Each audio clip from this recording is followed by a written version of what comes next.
Bayangkan anda bekerja sebagai pengawal keselamatan dan setiap malam jam 3 pagi CCTV tiba-tiba terpadam selama 43 saat. Kebetulan, waktu itu adalah waktu yang paling sunyi dan menakutkan di kedai serbaneka lama. Saya tahu ramai antara kita pernah dengar tentang dead zone dan frame drop, dua istilah dalam dunia keselamatan video ibarat anda tiba-tiba kehilangan bab penting dalam sebuah buku. Waktu-waktu ini, rakaman seolah-olah hilang tanpa sebab logik. Kini anda mungkin bertanya, kenapa setiap malam dan kenapa tepat 43 saat? Adakah ini masalah teknikal atau sesuatu yang jauh lebih misteri? Dalam podcast ini, saya akan bawa anda menyelami kejadian aneh ini, menyingkap tabir misteri wanita tanpa mata yang muncul secara tiba-tiba. Bersama saya, kita akan kupas satu persatu, dari rakaman ke penemuan hakim hingga ke bahaya yang mungkin menanti. Kalau anda suka kisah seram, jangan ke mana-mana. Setiap malam pada jam yang sama, CCTV terputus selama 43 saat. Dalam dunia teknologi keselamatan, istilah signal interference merujuk kepada gangguan seperti ini. Tapi, bila gangguan berlaku secara konsisten, kita mula terfikir, adakah ini kerja poltergeist atau hanya glitch biasa? Kalau anda pengawal keselamatan, pasti rasa tak sedap hati. Bayangkan setiap malam rakaman terpadam dan perasaan seperti ada sesuatu yang memerhatikan. Adakah ini petanda sesuatu yang lebih besar sedang berlaku di kedai lama itu? Ramai bertanya, kenapa hanya 43 saat? Dalam sistem CCTV, downtime selalunya rawak, tapi di sini ia seolah-olah disengajakan. Anda mungkin ingin tahu, adakah gangguan ini berpunca dari manusia atau sesuatu yang tidak dapat dilihat? Kita akan dalami konsep time loop dan ghost signal, dua istilah yang sering dikaitkan dengan kejadian paranormal. Jika anda pernah alami gangguan seumpama ini, anda tahu bagaimana rasa gelisah itu. Jadi, adakah gangguan ini terjawab oleh sains atau memang ada unsur mistik yang sedang bermain? Setiap kali rakaman pulih kelibat seorang wanita muncul di depan kamera berdiri tanpa bergerak, istilah apparition digunakan untuk jelmaan seperti ini. Dan motion freeze menggambarkan keadaan di mana objek tidak bergerak sama sekali ibarat gambar yang hidup. Anda mungkin berfikir adakah wanita itu benar-benar ada atau sekadar ilusi optik? Hakim pengawal keselamatan melihat kelibat itu hampir setiap malam dan rasa takut mula menghantui hidupnya.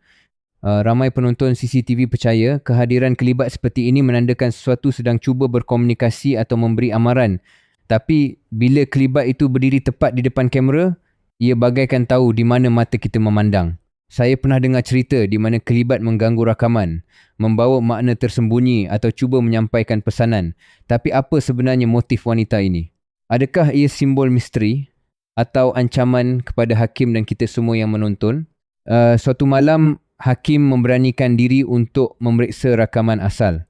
Dengan teknologi digital zoom dan image enhancement, dia cuba mendapatkan wajah wanita itu dengan lebih jelas, ibarat membesarkan gambar untuk mencari rahsia tersembunyi. Apa yang hakim lihat membuat darahnya beku. Wanita itu tidak mempunyai mata. Bayangkan anda meneliti sesuatu dan tiba-tiba sesuatu yang sepatutnya normal mata hilang begitu saja. Rasa ngeri mula menguasai diri. Anda mungkin terfikir, adakah ini editan atau efek kamera? Tapi hakim tahu rakaman itu asli, tidak diubah.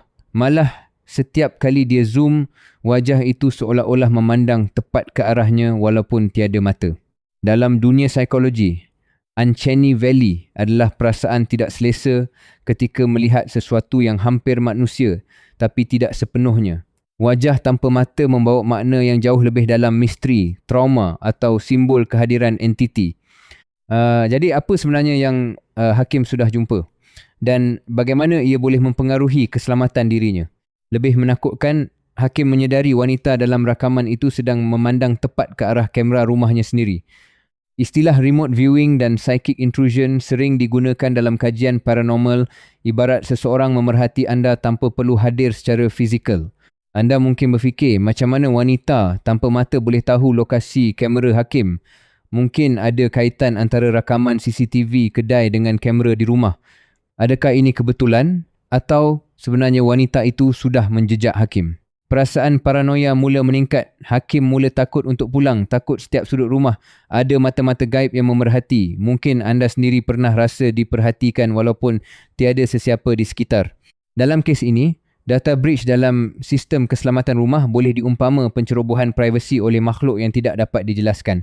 Hakim kini berdepan dengan ancaman yang bukan sekadar fizikal tapi juga psikologi. Adakah wanita tanpa mata ini akan terus memburu hakim? Atau ada cara untuk memutuskan hubungan misteri ini? Mari kita rumuskan. Pertama, gangguan konsisten pada CCTV boleh jadi petanda teknikal atau sesuatu yang lebih misteri ibarat glitch yang menyembunyikan cerita sebenar. Kedua, kelibat wanita tanpa mata membawa makna dalam antara Uncanny Valley dan simbol trauma yang belum terungkai. Ketiga, ancaman bukan hanya di dunia nyata tapi boleh merentasi sempadan privasi dan psikologi melalui kamera rumah. Jika anda pengawal keselamatan atau pengguna CCTV, jangan abaikan gangguan yang berulang. Ambil tindakan. Semak log rakaman, pastikan tiada pelanggaran data dan jangan takut untuk bertanya pada pakar jika ada kejadian aneh. Anda mungkin tertanya, adakah wanita tanpa mata ini akan muncul lagi? Siapa tahu episod akan datang kita akan bongkar kisah CCTV lain yang lebih menyeramkan atau mungkin rahsia asal wanita misteri ini. Jangan lupa teruskan dengar podcast ini dan kongsikan pengalaman anda. Setiap rakaman ada kisahnya sendiri dan mungkin anda pernah alami sesuatu yang seram juga. Sampai di sini dahulu, jumpa lagi dalam episod seterusnya. Adakah anda berani memeriksa rakaman CCTV tengah malam?